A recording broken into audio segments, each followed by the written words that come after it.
చూడండి, ఉల్లిపాయలు ఇలా మగ్గిపోయిన తర్వాత దీంట్లో మనం కట్ చేసుకున్న బీరకాయలు కడుక్కొని వేసుకోవాలి. నేను కట్ చేసుకున్న బీరకాయలు ఇది నీటిలో కడుక్కొని చూడండి ఎలా మగ్గిన ఉల్లిపాయలు వేసుకోవాలి. బీరకాయలు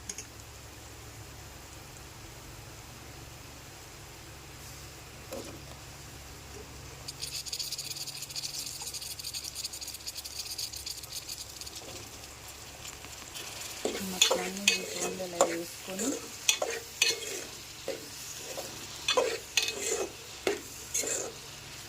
ఇందులో కొంచెం పసుపు వేసుకోవాలి.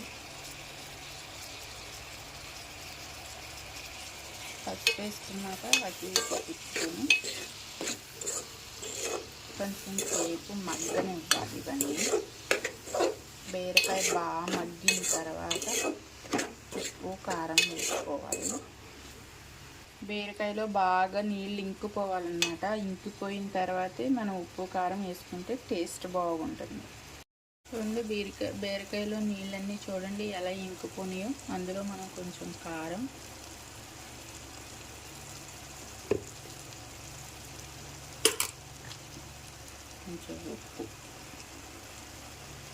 కొంచెం ఉప్పు కూడా వేసుకొని మనం ఎలా కలిపేసుకొని కొంచెం సేపు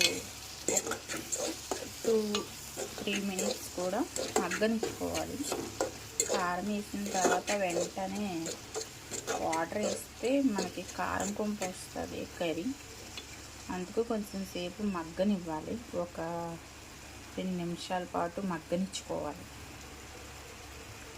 నేను ముందుగానే కొంచెం నూనె వేసి రొయ్యలు బాగా కడిగేసి నూనెలో కొంచెం వేపుకున్న రొయ్యలు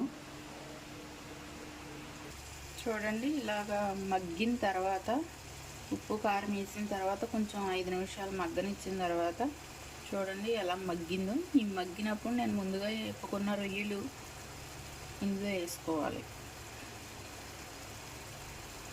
ఇవ్వండి రొయ్యలు. ఈ రొయ్యలు వేసుకున్నాం కదా, ఈ రొయ్యలతో కూడా మొత్తం కలిపేసుకుని మనకి ఇష్టమైతే ఇందులో 2 కరివేపాకు రెమ్మలు వేసుకోవచ్చు. ఇలా కలిపేసుకున్న తర్వాత దీంట్లో కొంచెం వాటర్ యాడ్ చేసుకోవాలి.